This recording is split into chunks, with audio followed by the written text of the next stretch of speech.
If you have any confusion, then you call me and comment me.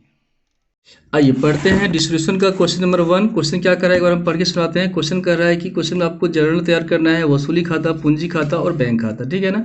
तो question दिया हुआ है, balance sheet दिया हुआ है, नीचे कहता है साझेदार फर्म को चिट्ठी की तिथि से विघटित करने का निश्चय करते हैं। मतलब जो फर्म है वो डिसॉल्व हो गया, बंद हो गया।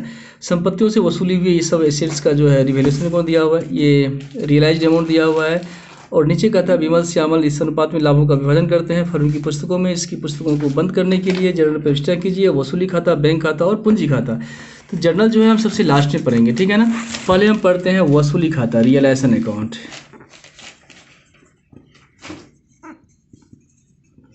रियलाइजेशन अकाउंट, इस खाते का जो नियम है ना, पहले वो हम आपको समझा देते हैं, ठीक है ना। बहुत ही साधारण है इस खाते का नियम। यहाँ पर चलिए हम सारा कुछ लिख देते हैं ताकि आपको दिक्कत नहीं हो। पार्टिकुलर्स अमाउंट, पार्टिकुलर्स अमाउंट, ठीक है ना। यहाँ पर लिखते हैं टू एसेट्स, बीवी का मतलब होता है बुक वैल्यू, ठीक है ना। तो बुक वैल्यू का मतलब है जो कीमत यहाँ दिया हुआ है बैलेंस शीट में हम उसको लिखेंगे। जो भी संपत्ति आपका बिकने वाला है ना उसको लिखेंगे हम। देखिए यहाँ पर दिया हुआ है बैलेंस शीट में स्टॉक है, डेटर्स है, प्रोविजन को तो हम उल्टा साइड लिखेंगे। फिक्स एसेट्स है, स्टॉक है कितने का 8,000 का, डेटर्स है कितना 9,000 का, 500 प्रोविजन है और ये फिक्स एसेट्स 30,000 है। तो यहाँ पर लिखेंगे हम स्टॉक, डेटर,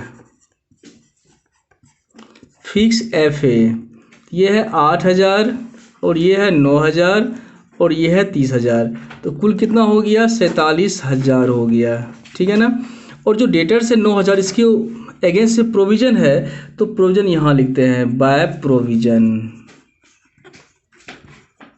500 रुपया। मतलब 500 का मतलब ये हुआ कि आपने जो उधार माल बेचा है 9,000 का, आपको शक हो रहा है कि आपका 500 रुपया डूब सकता है, डूबा नहीं है, ठीक है ना। इसमें किसी को दिक्कत नहीं होना चाहिए। जो भी एसेट्स का कीमत बैलेंस शीट में दिया हुआ है उसको हम लिखेंगे। और एसेट्स कैसा जो बिकने वाला हो, जैसे बैंक हम नहीं लिखेंगे क्योंकि बैंक बिकने वाला नहीं है। बैंक ना तो कोई खरीदता है ना ही कोई बेचता है, ठीक है ना। चलिए आगे, यहाँ दिया हुआ है लेनदार दिया हुआ है 15,000। लायबिलिटी को यहाँ पर लिखते हैं CR साइड में, बाय क्रेडिटर्स कितना 15,000। अब आपको करना क्या है, संपत्ति को बेचना है, रुपया मिलेगा। CR में लिखेंगे हम बाय बैंक, चूंकि बैलेंस शीट में बैंक दिया हुआ है तो हम बैंक का प्रयोग करेंगे। स्टॉक, डेटर्स, फिक्स एसेट्स, किससे क्या मिला वो क्वेश्चन में नीचे में लिखा हुआ होगा। देखिए यहाँ लिखा हुआ है स्टॉक से मिला है 6,500, डेटर्स से मिला है 8,000, फिक्स एसेट से मिला है 28,500 और ये खर्चा हुआ है 1,100। तो स्टॉक कितना 6,500 और ये 8,000 डेटर से, फिक्स से कितना 28,500। तो ये हो गया 5 5 10, 6 1 7, 8 15, 15 8 5 13, 3 2 2 4। तो ये हो गया 43,000। अब ये संपत्ति को आपने बेचा, रुपया मिला है तो CR में लिखेंगे हम बाय बैंक। मिला संपत्ति है कितने का, एसेट्स है 47 का, मिला है 43। अब रुपया आ चुका है, आपको पेमेंट करना है लेनदार का 15,000। एज पर क्वेश्चन, जैसा क्वेश्चन में बोलेगा वैसा करेंगे, कुछ नहीं कहा जाए तो अपने मन से पूरा पूरा पेमेंट करेंगे, ठीक है ना।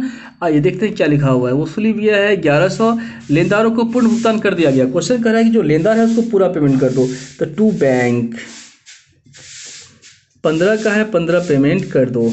और दिक्कत है आप ब्रैकेट में लिखो क्रेडिटर्स, और यहाँ टू बैंक खर्चा भी हुआ है ना, एक्सपेंस दिया हुआ है क्वेश्चन में कितना 1,100 और कुछ नहीं है, बैलेंस कर लो। ये बड़ा होगा तो लॉस, ये बड़ा होगा तो प्रॉफिट। लेकिन यहाँ तो एसेट्स है 47 का, मिला है 43, तो यही बड़ा है ना, इसका मतलब है कि आपको लॉस लग गया।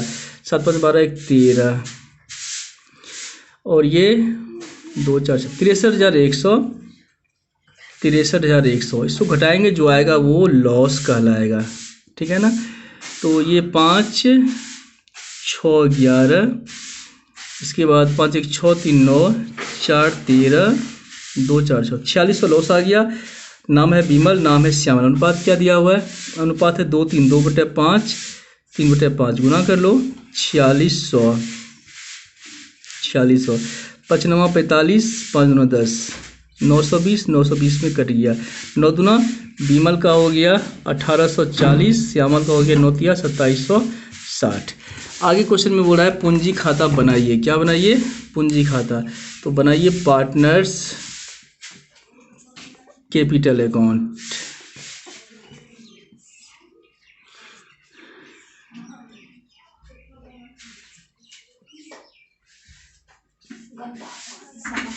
एक विमल है एक श्यामल है, एक विमल है एक श्यामल है, DRCR। आप लोग यहाँ पार्टिकुलर्स लिख लेंगे, पार्टिकुलर्स लिख लेंगे। पूंजी पहले से दिया रहे तो बाय बैलेंस BD करते हैं। और यहाँ क्वेश्चन में दिया हुआ है पूंजी, आप भी देखिए एक बार, 18,000 और ये कितना है 22,000 है। ये दिया है 18,000 और ये दिया है 22,000। और फिर क्वेश्चन में प्रॉफिट है क्या, रिजर्व फंड दिया हुआ है 3500, तो बांट दो रिजर्व फंड RF को, कितना 3500 है ना, विमल का है 2/5 गुना 3500, 5 से तो 35, 7 गुना 1400 जो है विमल का हो गया, 7 या 2100 जो है श्यामल का हो जाएगा। और रियलाइजेशन से लॉस हुआ है तो टू रियलाइजेशन, हानि है तो DR में आएगा कितना 1840, 2760, 19,400, 24,100। अब इसको आप ऐसे समझिए कि यदि आपका नाम विमल है ना तो पूंजी थी आपकी 18,000, रिजर्व फंड है 1400, तो कुल पूंजी हो गया 19,400, 19,400। और 19,400 कुल पूंजी है आपकी, लॉस है 1840। आज आप व्यापार को बंद कर रहे हैं, आपको घर जाना है, तो जो लॉस में से, पूंजी में से लॉस को माइनस कर दो, जो बचेगा वो आपको रकम मिलेगा। 4 6 10, 8 1 9, 5 14, 2 7 9, आपको मिलेगा 17,560। आपको घर लेकर जाना है 17,560, पेमेंट कर देंगे तो टू बैंक, ठीक है। और यदि हम श्यामल की बात करें तो इसकी पूंजी है 22,000, रिजर्व फंड है 2100, 24,100, 24,100, तो 24,100 में माइनस कर दो 2760, 2 1 3, 21,340, इसको मिलेगा 21,340, ठीक है ना। और इसमें लास्ट में बनता है कैश या बैंक अकाउंट। क्या बनता है, यदि रुपया पहले से है, रुपये बैंक दिया हुआ है 12,000, तो आप यहाँ बनाइए बैंक अकाउंट।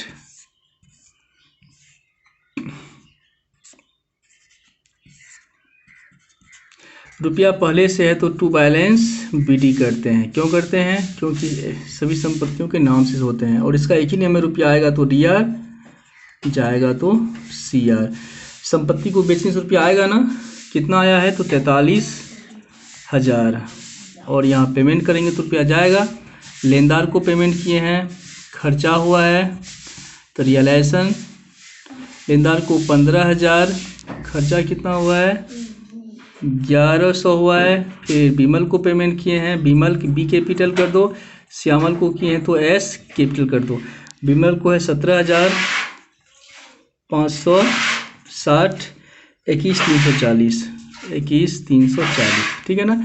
सबको जोड़ देंगे और इसका नियम है कि ये आपस में बराबर होना चाहिए। तो यहाँ तो हो गया 55,000, यहाँ पर 6 4 10, 2 5 7 3 10, हासिल 1 1 2 7 9 1 10 5 15, हासिल 1 2 1 3 1 4 1 5, 55,000। इसमें खास बात क्या है कि यदि बैंक का या कैश का जो है बैलेंस बराबर हो जाए तो सवाल आपका सही है। यदि बैलेंस नहीं हुआ है ना तो कहीं ना कहीं आप गलत किए होंगे, मिस्टेक किए होंगे, ठीक है ना। अब हम आपको जो इसका बच गया है जर्नल, एक PDF फाइल बना के हम आपको समझाने का पूरा प्रयास करते हैं। पहला एंट्री क्या होगा वो हम आपको समझाते हैं। पहला एंट्री होगा ये जो एसेट्स है इसको ट्रांसफर करेंगे रियलाइजेशन में, और जो ये प्रोविजन है इसको भी ट्रांसफर करेंगे रियलाइजेशन में, लेनदार को ट्रांसफर करेंगे रियलाइजेशन में।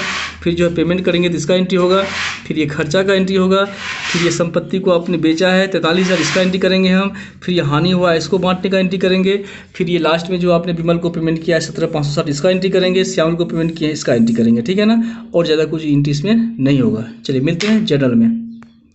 तो अभी आप पढ़ रहे हैं जर्नल एंट्रीज।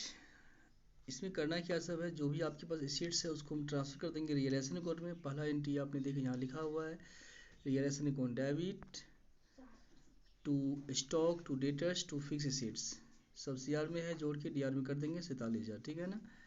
इसमें कोई दिक्कत है मेरे ख्याल से नहीं होना चाहिए, क्योंकि पहला एंट्री आप पढ़े हुए हैं। और जो सन्ड्री एसेट्स है उसको ट्रांसफर करते हैं रियलाइजेशन अकाउंट में। फिर आगे होता है जो भी लायबिलिटी है या प्रोविजन है उसको भी हम ट्रांसफ़र करते हैं रियलाइजेशन अकाउंट में। तो सन्ड्री क्रेडिटर्स दिया हुआ था 15,000, प्रोविजन फॉर डेटर्स दिया हुआ है 500, टू रियलाइजेशन अकाउंट कितना 15,000, ठीक है। आगे संपत्तियों की बिक्री से प्राप्त रकम के लिए आपने संपत्तियों को बेचा, वहाँ से आपको प्राप्त हुआ था 43,000, तो उसका एंट्री करेंगे हम bank on debit to realisation account, ठीक है ना। चलिए आगे पेमेंट करना है आपको लायबिलिटी का, लेनदार के बारे में कुछ नहीं कहा है तो पूरा पेमेंट करेंगे हम, रियलाइजेशन को डेबिट टू बैंक। फिर आगे है खर्चा हुआ है 1100 डिस्ट्रीब्यूशन एक्सपेंस, तो रियलाइजेशन को डेबिट टू बैंक, ये एक्सपेंस का हो गया। फिर आगे है जो लॉस हुआ है रियलाइजेशन से उसका एंट्री करेंगे हम, लॉस को ट्रांसफर करने का एंट्री होता है पार्टनर्स कैपिटल को debit to realisation account. Partners का नाम दिया हुआ है विमल कैपिटल, श्यामल कैपिटल, दोनों को डेबिट करेंगे हम टू रियलाइजेशन अकाउंट, ठीक है। और लास्ट में पार्टनर्स को पेमेंट करेंगे हम, पूंजी खाता से बैलेंस आया हुआ था, विमल को पेमेंट करना है 17,560, श्यामल को पेमेंट करना है 21,340 टू बैंक 38,900, ठीक है ना। ये था जनरल एंट्रीज। चलिए मिलते हैं अगले क्वेश्चन में।